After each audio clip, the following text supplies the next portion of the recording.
Ladies and gentlemen, kindly accept my deepest apologies for the delay. I don't want to go into the details, but I had to have a lengthy phone interview, and I'm having a lot of interviews that I hadn't scheduled. You see, I'm not yet used to being president-elect, so kindly take my apologies. Over. It is just beginning. Fellow Ugandans here in Uganda and abroad, I bring greetings to you. First of all, let me take this opportunity to thank all Ugandans for turning up in massive numbers to vote. We saw millions of Ugandans lined up to vote in different areas across the country. It was definitely unprecedented. Thank you very much for accepting our message to turn up in large numbers and vote. Thank you for taking seriously, very seriously, matters pertaining our country, Uganda. I also want to appreciate all the citizens for voting for change. I have no doubt in my mind that the vast majority of you Ugandans voted for change yesterday. It was indeed a protest vote against General Museveni's murderous regime of blood and national shame. Now, General Museveni, aided by Mr. Byabakama, the chairperson of the Electoral Commission, other state institutions, and shamelessly some media houses are trying yet again to usurp the will of the people of Uganda. The people of Uganda voted massively for change of leadership from a dictatorship to a democratic government. But Mr. Museveni is deliberately trying to paint a picture that he is in the lead. What a joke. Last night, even before counting was completed in some districts, NBS television started broadcasting results showing that General Museveni was leading by 63%. Following a clear script, they hosted biased individuals and lend credence to the outright broad daylight robbery of the people's victory. I want to remind all the media houses and other corporate companies and citizens that the citizens are watching, and all of you who are participating in this conspiracy to defeat the will and victory of the people of Uganda will certainly face the consequences of your actions. Now, let me first of all remind all Ugandans about the illegal, high-handed actions which Museveni and his regime of blood have undertaken to set stage for the worst rigging this country has ever experienced. Requires us to give an agent of each candidate a copy of that form. It's not an option for the Commission, it is a command of the law. And therefore, each candidate by now should have the declaration of results from all the 34,684 polling stations, if they bothered to assign agents at those polling stations. Now, therefore, since Honorable Kyagulanyi is in possession of the 34,684 declaration of results forms, let him show the country in what manner, in what form the results are rigged.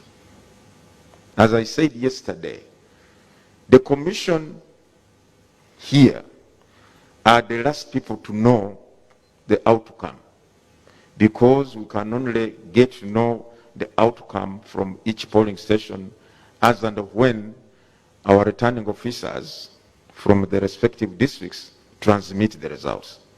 Whereas the candidates are already in possession of the results on account of these DR forms. They already know. For us, we know we can only announce what has been submitted to us. So really, I do not see, well, I do not therefore appreciate the assertion that these results that we are reading out are rigged. at some of them and charged many of them in a military court before remanding them to Chitalia prison. These comrades had already taken on critical roles not only on the campaign trail but also supervisory roles on the election day. As the election drew closer, the regime stripped itself further naked. Their intentions were laid bare for everyone to see. First, they switched off social media to prevent Ugandans from communicating as well as following what was going on in the election. Many Ugandans managed to bypass this blockade and started using VPNs to access social media. Ugandans could then share videos of the incidents that were going on in the election. The regime had another problem on its hand. On the 3rd of January, we had announced the U-Vote application. This is the app which we had developed over time. We developed this app to enable us to receive results from across the country in record time. The app had other functionaries. Citizens would have been able to upload the videos and incidences that were going on in various parts of the country.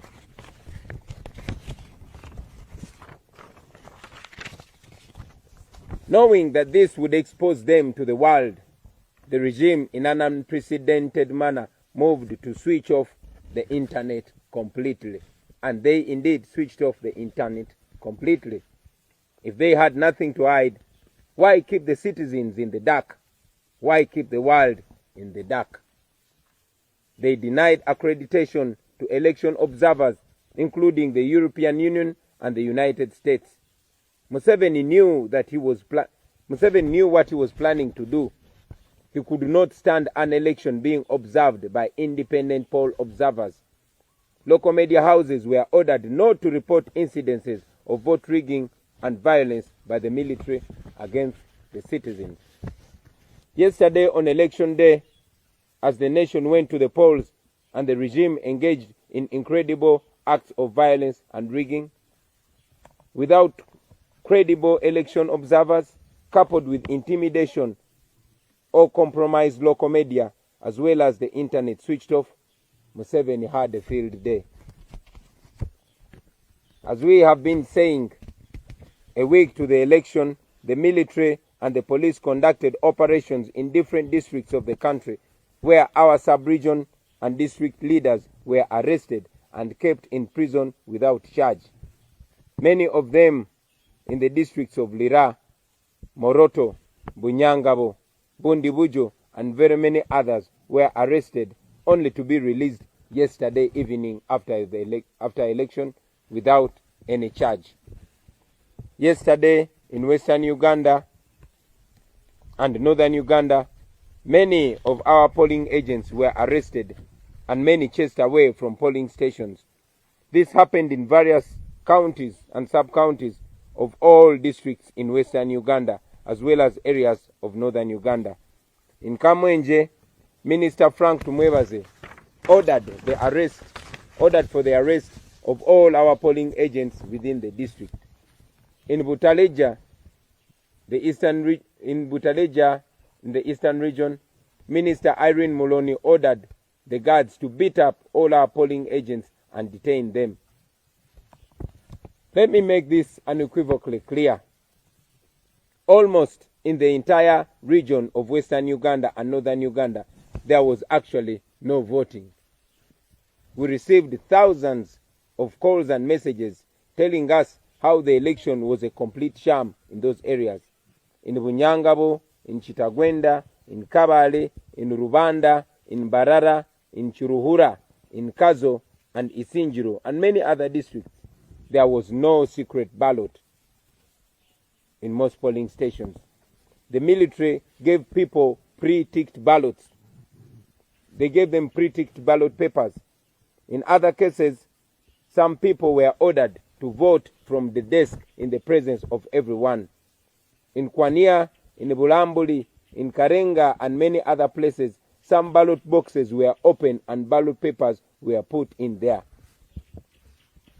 In several areas of Isinjiro, Kabale, Mbarara, and the districts of Karamoja, people were told that ballot papers for the president had already been ticked.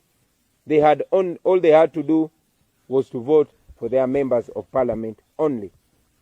Good enough, some of these irregularities were recorded on video, although in some areas the military confiscated or destroyed the phones and cameras that were being used to record these grave irregularities. We have so much footage to share with the world. We know that the media was ordered not to cover such incidences, particularly the local media. And indeed, in many cases, media practitioners gave us information and evidence because they knew, and they also still know, that such information will not be allowed on radios and TV stations.